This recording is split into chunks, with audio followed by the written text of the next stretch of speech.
অনিরুদ্ধ রচনাকে বিবাহ করার পর তিনি দ্বারকাতে আছেন।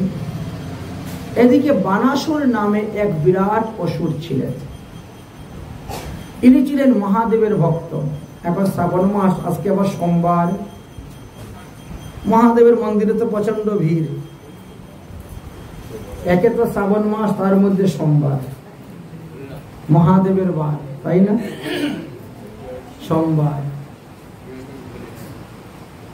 এবার বানাসুর মহাদেবের প্রচন্ড ভক্ত, প্রচুর ভক্ত। বানাসুর মানে এমনই শিবের ভক্ত ছিলেন, মানে শিব পূজা না করে তিনি জল পর্যন্ত গ্রহণ করতেন না। একবার শিব চতুর্দশী ব্রত এসেছে, তিনি প্রতিটা জামে জামে শিবের পূজা করবেন। এই জন্য তিনি খুব মনের আনন্দে শিবের গুণগান গাচ্ছেন আর শিব পূজা করতেছেন। हे शंभु तेरी मंदिर में हम दर्शन पाते आएंगे। हे शंभु, हे शंभु, हे शंभु तेरी मंदिर में हम दर्शन पाते आएंगे। हे शंभु, हे शंभु तेरी मंदिर में दर्शन पाते आएंगे। जीवन की चंद्र मस्ती में, शिवरात्रि मस्ती में तेरे महिमा गाते आएंगे। शिवरात्रि व्रतों में तेरे महिमा गाते आएंगे। हे शंभु, हे शंभु तेरी मंदिर में हम दर्शन पाते आएंगे। हे शंभु तेरी मंदिर में हम दर्शन पाते आएंगे।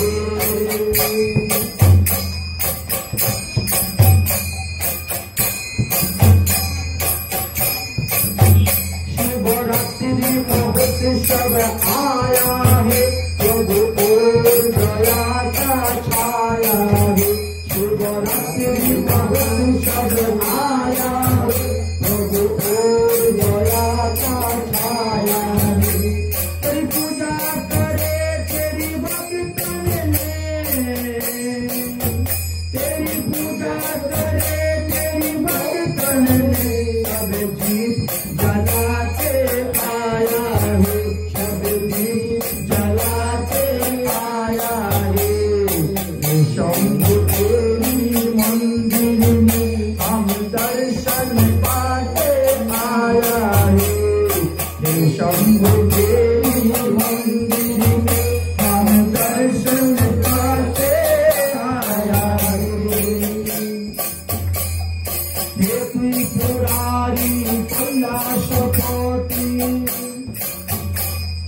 हे त्रिपुरारी कैलाश कोटि, तेरी दया का झांक सभी, तेरी दया का झांक सभी।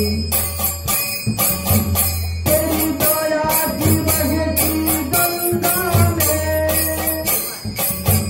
तेरी दया की बहती गंगा में हम प्यास बुझाते आया है, हम प्यास बुझाते आया है। हे शंभु तेरी मंदिर में हम दर्शन पाते आया है। हे शंभु तेरी मंदिर में हम दर्शन पाते आया है।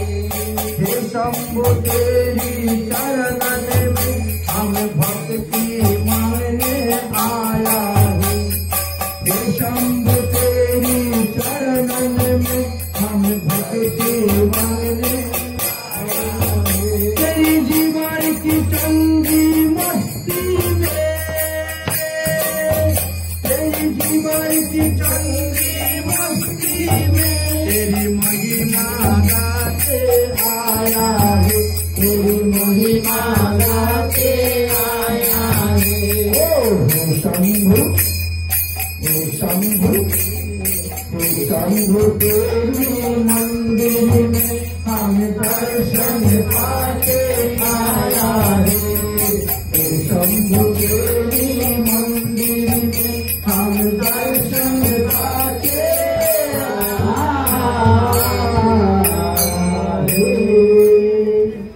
এইভাবে শিবরাত্রিতে গান করতেন আর জামে জামে শিবের পূজা করছেন। তিনার পূজাতে সন্তুষ্ট হয়ে মহাদেব প্রসন্ন হয়ে গেলেন, প্রকট হয়ে গেলেন। আর প্রকট হয়ে তিনি বলছেন, আমার কাছে বর চাও, আমার কাছে বর চাও। এই বর চাইবে আমি তোমাকে সেই বরই প্রদান করব। বানাসুর বলছেন, প্রভু দুই হাতে বাজনা বাজাইলাম আর এতেই আপনি এত সন্তুষ্ট, এত প্রসন্ন, আমাকে বর দিতে চাচ্ছেন? যদি আমার 1000টা হাত থাকতো আর 1000টা হাত দিয়ে যদি আমি যন্ত্রগুলো বাজাইতাম, তাহলে না জানি আপনি কতটা সন্তুষ্ট হইতেন, প্রসন্ন হইতেন। ভগবান বলছেন, সত্যি তো, যাও তোমাকে আশীর্বাদ দিলাম, তোমার 1000টা হাত হোক।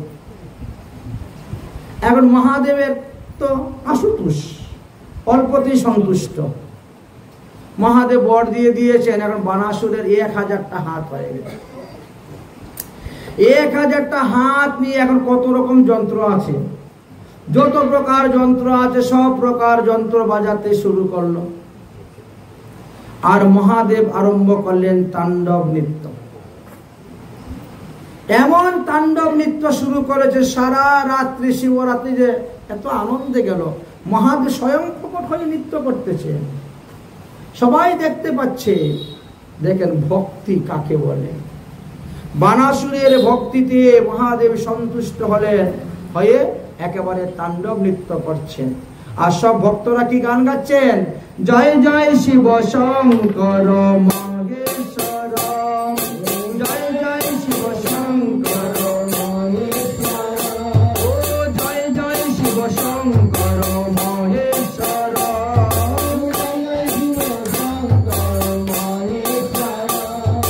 জয় শম্ভু জয় শম্ভু জয় শম্ভু দিগম্বর ভূতেশ্বর, জয় শম্ভু দিগম্বর ভূতেশ্বর, আর জয় শম্ভু দিগম্বর ভূতেশ্বর, জয় শম্ভু দিগম্বর ভূতেশ্বর, জয় জয় শিব শঙ্কর মহেশ্বর, জয় জয় শিব শঙ্কর, জয় জয় শিব শঙ্কর মহেশ্বর, জয় জয় শিব শঙ্কর মহেশ্বর, জয় শম্ভু জয় শম্ভু জয় শম্ভু দিগম্বর ভূতেশ্বর, জয় শম্ভু দিগম্বর ভূতেশ্বর, শশী শেখর মন্দ মালেশ্বর, শশী শেখর মন্দ মালেশ্বর, কৈলাস বিহারী মহেশ্বর, কৈলাস বিহারী মহেশ্বর, আর কৈলাস বিহারী মহেশ্বর, কৈলাস বিহারী মহেশ্বর, জয় শম্ভু জয় শম্ভু দিগম্বর ভূতেশ্বর, জয় শম্ভু দিগম্বর ভূতেশ্বর, শশী শেখর মন্দ মালেশ্বর, শশী শেখর মন্দ মালেশ্বর, শশী শেখর মন্দ মালেশ্বর, শশী শেখর মন্দ মালেশ্বর, কৈলাস বিহারী মহেশ্বর, কৈলাস বিহারী মহেশ্বর,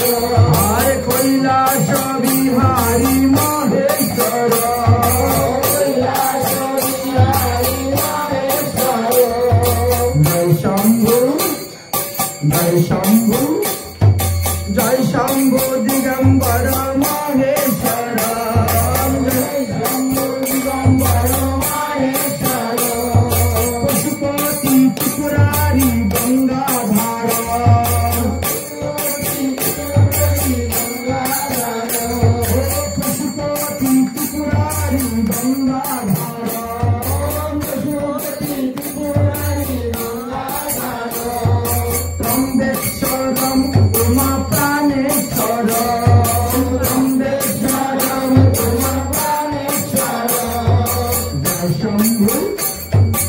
জয় শম্ভু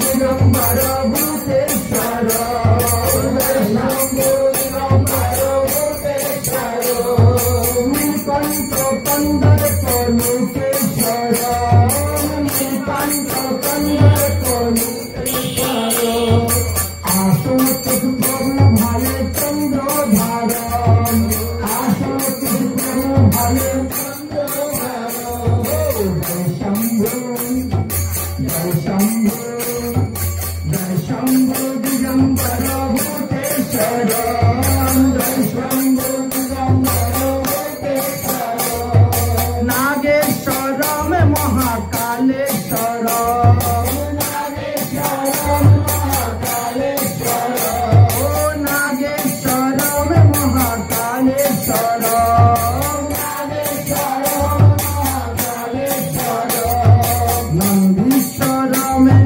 গোপীশ্বর, নন্দীশ্বর প্রভু গোপীশ্বর, আরে নন্দীশ্বর প্রভু গোপীশ্বর, নন্দীশ্বর গোপীশ্বর, কুণ্ডেশ্বর প্রভু চটনেশ্বর, কুণ্ডেশ্বর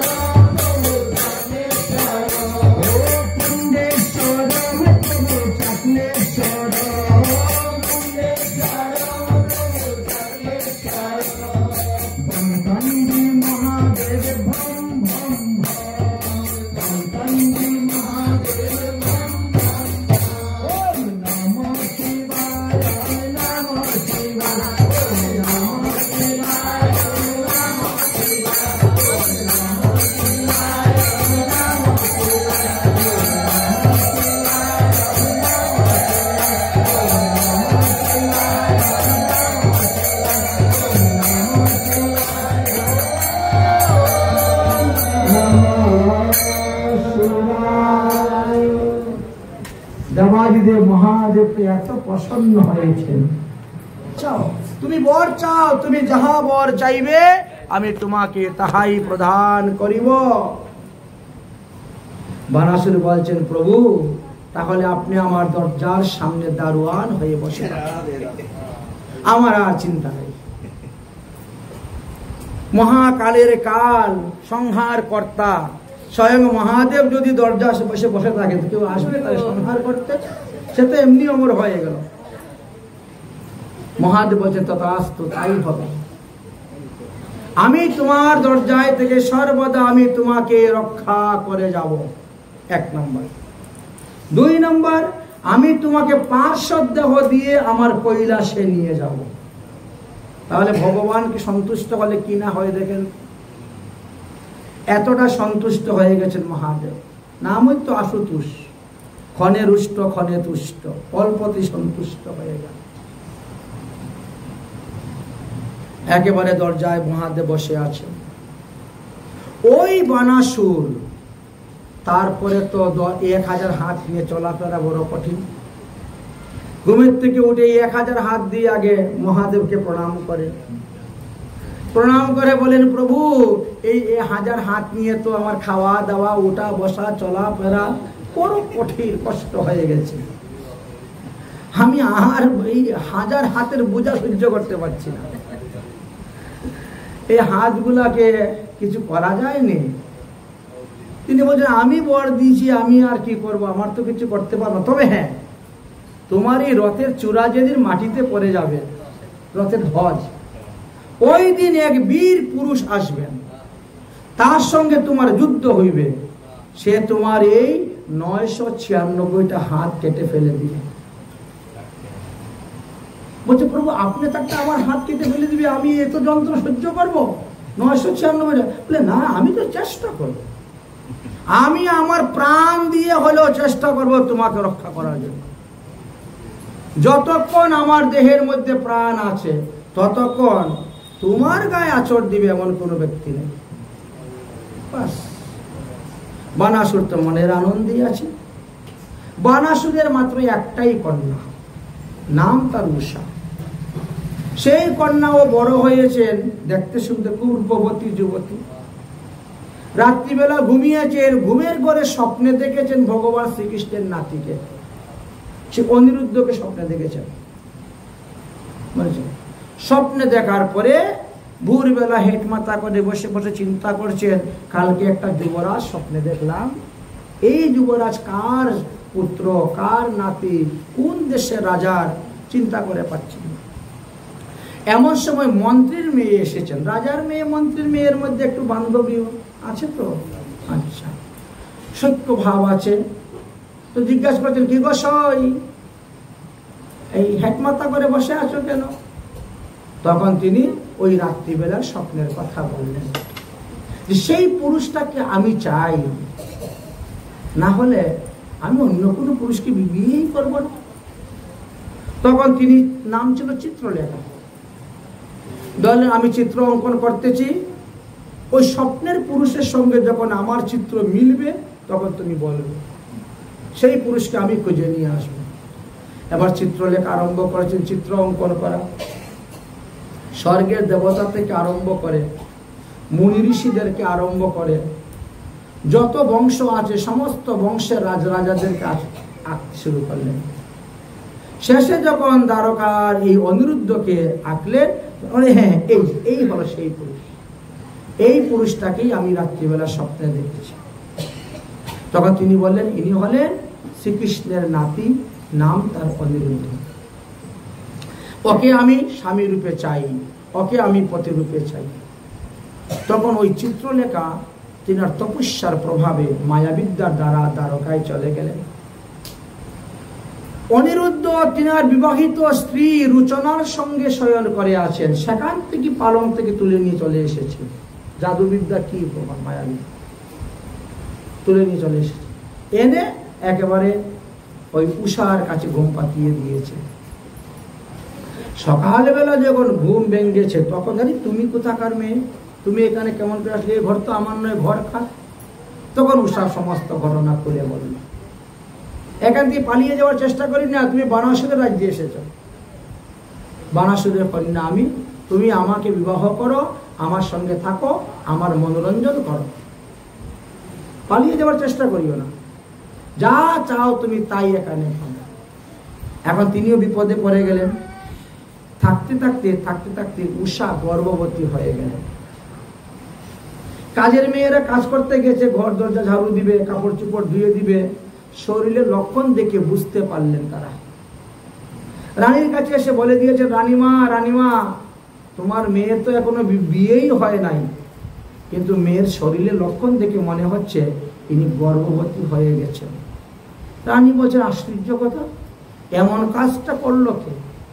তিনি তখন রাজাকে বলে দিয়েছেন বানাসুরকে। বানাসুর সত্যমিতা যাচাই করার জন্য 15-20 জন বড় বড় মল্ল যোদ্ধাদেরকে সঙ্গে করে নিয়ে হুড়মুড় করে একেবারে উষার ঘরে ঢুকে গেছে। উষার ঘরে ঢুকে দেখেন অনিরুদ্ধ আর উষা দুজনে পালঙ্কের মধ্যে বসে পাশা খেলতেছে, খুব হাসাহাসি করতেছে। এই তুমি কে, তোমার এত বড় সাহস কোথা থেকে আসলে? তখন বলছেন, আমি দ্বারকাধীশ শ্রীকৃষ্ণের নাতি, আমার নাম হলো অনিরুদ্ধ। তুমি যেই হও না কেন, তোমার এই কুকর্মের ফল তোমাকে ভোগ করতে হবে। আমার অবিবাহিত মেয়েকে তুমি গর্ভধান করলে, তাদের বন্দী করো, তাকে এখনই হত্যা করো। রাজার আদেশ। শুরু হয়ে গেল যুদ্ধ। পরিঘ নামক অস্ত্র একটা ছিল পাশে, সেই অস্ত্র তুলে তিনি মারতে শুরু করলেন। এই অনিরুদ্ধ একজন মহারথী ছিলেন, মানে এত বড় বীর যোদ্ধা ছিলেন, 1 লক্ষ যোদ্ধার সঙ্গে একা যুদ্ধ করতে পারতেন, বিশাল বড় যোদ্ধা ছিলেন। শুরু হলো যুদ্ধ। যুদ্ধ করতে করতে যখন তিনি বানাসুরের বহু সৈন্য মেরে ফেললেন, বানাসুর দেখলো সর্বনাশ হয়ে গেছে।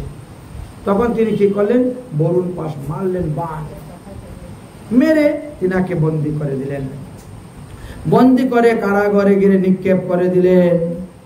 অনিরুদ্ধের জন্য উষা অনেক কান্নাকাটি করল, বাবার চরণে ধরে ক্ষমা চাইল, কিন্তু বাবা তাতে মানলেন না। নাগ পাশ বাণ মেরে তাকে বন্দী করে ফেলে রেখে দিলেন, নাগ পাশ বাণ অনিরুদ্ধ। এদিকে দ্বারকায় রুচনা ঘুমের থেকে উঠে দেখে স্বামী নাই, নাই নাই নাই নাই নাই, কোথায় গেল কোনো খবর নেই। 4 মাস গত হয়ে গেল, একেবারে উদাও, কোনো খবর নেই। একদিন দেবর্ষী নারদ এসে উপস্থিত হয়েছে। দেবশ্রী নারদকে দর্শন করে এই রচনা গিয়ে কান্নাকাটি করে বলছেন, বলো আমার স্বামী কোথায় আছে? আপনি তো ত্রিকালদর্শী, সবকিছু দর্শন করতে পারেন। তখন তিনি বলেন, বানাসুরের রাজ্যতে বন্দী আছে। এই ঘটনা শুনে রচনা গিয়ে শ্রীকৃষ্ণকে বললেন, ভগবান শ্রীকৃষ্ণ তিনার এই নাতিকে বানাসুরের রাজ্য থেকে উদ্ধার করার জন্য চতুরঙ্গ সেনা নিয়ে রওনা হলেন, গিয়ে উপস্থিত হলেন। কিন্তু মহাদেব যুদ্ধের জন্য প্রস্তুত। আমার প্রাণ থাকতে বানাসুরের উপরে একটা বাণও করতে দিব না, আচর দিব না। মহাদেব তাল বেতাল, ডাকিনী যোগিনী, ভূত প্রেত থেকে আরম্ভ করে সবাইকে ডেকে নিয়ে আসেন যুদ্ধ করার জন্য। কার্তিককে, গণেশকে পর্যন্ত যুদ্ধ করার জন্য ডেকে নিয়ে এসেছেন। বিশাল যুদ্ধ শুরু হয়েছিল। ভগবান শ্রীকৃষ্ণের উপরে দিব্য দিব্য অস্ত্র মারতে শুরু করে দিয়েছিলেন মহাদেব, কিন্তু ভগবান শ্রীকৃষ্ণ তিনার উপরে একটা বাণও মারলেন না, খালি বাণগুলা ফিরিয়েছেন। মহাদেব তিনার শিষ্যকে রক্ষা করার জন্য প্রথমেই ভগবান শ্রীকৃষ্ণের উপরে আগ্নি অস্ত্র মেরে দিয়েছিল। ভগবান শ্রীকৃষ্ণ বায়বীয় অস্ত্র দ্বারা তাহা নিবারণ করলেন। তারপরে ভগবানের উপর পর্বত অস্ত্র মারল, তারপরে ভগবানের উপরে বরুণাস্ত্র মারল, তারপরে ভগবানের উপর পশুপত অস্ত্র মারল। এইরকম দিব্য দিব্য অস্ত্র, কিন্তু ভগবান খালি সব ফিরাচ্ছেন। যত সময় যাচ্ছে ততই মহাদেবের তমগুণ বৃদ্ধি হচ্ছে। তাই ভগবান শ্রীকৃষ্ণ জম্বুক নামক একটা বাণ মারলেন। এবার এই এক বাণ মহাদেব একেবারে অজ্ঞান হয়ে পড়ে গেলেন, মোহনিদ্রায় নিদ্রিত। যখন নিদ্রিত হয়ে গেলেন ভগবান শ্রীকৃষ্ণ তখন আরম্ভ করলেন অন্যদিকে যুদ্ধ। এমনকি কার্তিকের সঙ্গেও যুদ্ধ করেছিলেন। কার্তিককে প্রাণে বধ করার জন্য ভগবান শ্রীকৃষ্ণ অস্ত্র উঠিয়েছিলেন, সুদর্শন চক্র। কার্তিকের গলা কেটে ফেলে দিবেন। দুর্গা দেখলেন সর্বনাশ, তাকে রক্ষা করার তো কোনো উপায় নেই। এই জন্য মা দুর্গা দিগম্বরী হয়ে ভগবান শ্রীকৃষ্ণের সামনে গিয়ে দাঁড়িয়ে গিয়েছিলেন। ভগবান শ্রীকৃষ্ণ মুখ ফিরিয়ে নিয়েছিলেন, আর দুর্গা তখন কার্তিককে নিয়ে কৈলাসে চলে গিয়েছিলেন। এগপুতির স্নেহে ভগবতী আপনা পাশরি, কৃষ্ণের সনে মুখে গেলেন হয়ে দিগম্বরী। তাহা দেখি বিমুখ ইলে নারায়ণ, করজুরে ভগবতী করেন চুম্বন। পার্বতীর বাক্যে কৃষ্ণ কহেন হাসিয়া, শিবের স্থানে যাও গো তুমি বসন করিয়া। এই নীতি তোমার নহে কি কইব আমি, দিগম্বরী বেশে যুদ্ধ স্থলে কেন তুমি। ভালো কাজ নহে দেবী শীঘ্র যাও গো, অভয় দিলাম আমি তোমার কুমারে। এত বলি চক্র তখন রাখলেন নারায়ণ, কার্তিক লইয়া গৌরী দেবী করিলা গমন। কার্তিক লইয়া গৌরী দেবী করিলা গমন। এইভাবে কার্তিকের প্রাণ রক্ষা করে মা দুর্গা কার্তিককে নিয়ে চলে গেলেন। ভগবান শ্রীকৃষ্ণ তখন বাণ মারে ভূত প্রেরত ডাকিনী শাকিনী তাল বেতাল থেকে মহাদেবের যত অনুচর ছিল সবাইকে ভাগিয়ে দিয়েছেন। তারপরে শুরু হলো বানাসুরের সঙ্গে যুদ্ধ। বানাসুরকে যখন প্রাণে মেরে ফেলবেন তখন বানাসুরের মা কটুরা বুড়ি সেও দিগম্বরী হয়ে কৃষ্ণের সামনে এসে দাঁড়ালো। ভগবান শ্রীকৃষ্ণ মুখ ফিরিয়ে নিলেন, বানাসুর চলে গেল রাজবাড়িতে। সেখানে গিয়ে মহাদেবের একটি বাণ ছিল, নাম ছিল তার রুদ্রজ্বর। সেই বাণ মেরে দিলেন। ভগবান শ্রীকৃষ্ণের সৈন্যগণের শরীরে জ্বর এসে গেল, কাঁপতে কাঁপতে সবাই পড়ে গেছে। ভগবান শ্রীকৃষ্ণের সৈন্য মরতে শুরু হয়েছে। ভগবান শ্রীকৃষ্ণের 25,47,270 জন লোক মারা গিয়েছিল। 25,47,270 জন।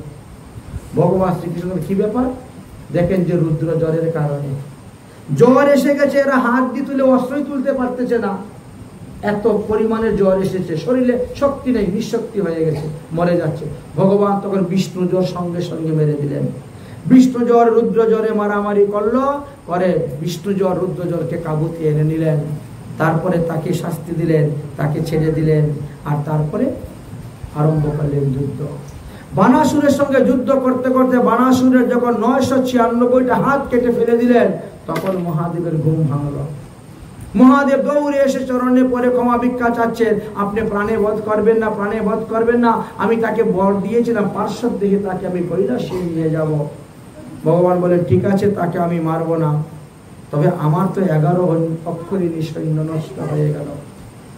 যাও, আমার নাতিকে কারাগার থেকে মুক্ত করো, আর তোমার মেয়েকে সুন্দর করে সাজিয়ে গুজিয়ে এনে আমার হস্তে অর্পণ করো। এইভাবে এই বানাসুরের কাহিনীর কথা বলা হয়েছিল। আমরা অতি সংক্ষেপে বানাসুরের কাহিনীর কথা আস্বাদন করলাম, তার পরবর্তী বিষয় আমরা পরে আস্বাদন করব। অতঃপর নিগরাজার কাহিনীর কথা ভাগবতে আলোচনা করা আছে। সুখদেব গোস্বামী পাদ বললেন যে দ্বারকায় এখন অনেক ছেলে পেলে। ভগবান শ্রীকৃষ্ণের 16,108 স্ত্রীর গর্ভে যে সমস্ত সন্তান নিয়ে জন্মগ্রহণ করেছিল, 1,61,80টা পুত্র বিয়ে করেছে। তাদের ঘরে নাতিপুতি এখন কত হয়েছে, বিশাল বালকের। সেই বালকগণ বড় দুষ্ট। ভগবান শ্রীকৃষ্ণের বংশধর হলে কি হলো, বালকদের স্বভাব মতো খেলাধুলা করতে করতে করতে করতে তারা জঙ্গলের মধ্যে গিয়েছে। ক্ষুধা লেগেছে, পিপাসা লেগেছে, জলপান করতে গেল, গিয়ে দেখে এক কুয়ার মধ্যে একটি গিরগিটি পড়ে আছে। গিরগিটি পড়ে আছে দেখে তারা টানাটানি করলো, তুলতে পারলো না। ভগবান শ্রীকৃষ্ণের কাছে আসলো। ভগবান শ্রীকৃষ্ণের কাছে সে যখন বললো, ভগবান শ্রীকৃষ্ণ গিয়ে বাম হাত দিয়ে ধরে গিরগিটিকে তুলে ফেলে দিয়েছে। ভগবান শ্রীকৃষ্ণের অঙ্গ স্পর্শে সেই গিরগিটি একটা দিব্য মনুষ্য বেশ ধারণ করল। ভগবান শ্রীকৃষ্ণ জীব শিক্ষার জন্য, দ্বারকাবাসী বালকদেরকে শিক্ষা দেওয়ার জন্য জিজ্ঞাসা করছেন, হে সিদ্ধ পুরুষ, আপনি কে? আপনি তো এই কিছুক্ষণ আগে মস্ত বড় গিরগিটি ছিলেন, কিন্তু এখন আপনি এত সুন্দর দেহধারী হলেন কেমন করে? তখন গিরগিটি বলছে, আমি ছিলাম নিগরাজা। আমি আমার জীবনে যে আমি কত গাবিদান করেছি তা বলার মতো নয়, কিন্তু একবার একটু ভুল করেছিলাম, সেই ভুলের কারণে আমাকে এই গিরগিটি হয়ে জন্মগ্রহণ করতে হয়েছিল। ভুলটা কি ছিল? বলে, আমি যখন গাবিদান করেছিলাম, পুষ্করবাসী এক ব্রাহ্মণ ছিলেন, নামটা ছিল পর্বত। পুষ্করবাসী পর্বত নামক ব্রাহ্মণকে আমি সবলা নামক গাবি দান করেছিলাম। ওই গাবি কেমন করে ওনার বাড়ি থেকে এসে আমার গরুর সঙ্গে মিশে গেল।